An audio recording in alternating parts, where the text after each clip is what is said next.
Hey, this is Marjorie Wildcraft, and had a friend talk to me recently, and she said, "Hey, Marjorie, what is your favorite way to red pill somebody these days?"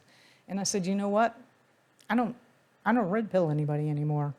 Like with what's going on in the world right now, if somebody doesn't see that and recognize that massive, massive, massive changes are happening, and it's only starting, it's going to get tremendously more interesting, challenging, and most likely difficult.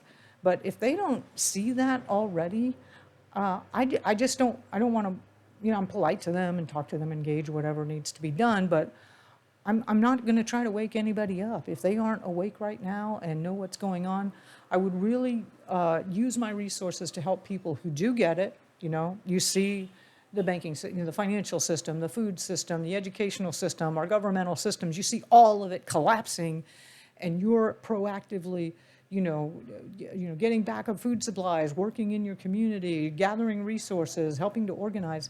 And if those are the kind of, if that's you, then you're somebody I want to help and interact with and give my energy to and my time to.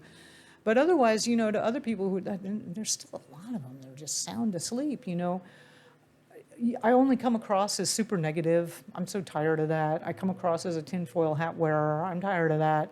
Like if you don't, if somebody doesn't see it, basically, they will eventually, and God help them when they do. So, no, I don't red pill anybody anymore.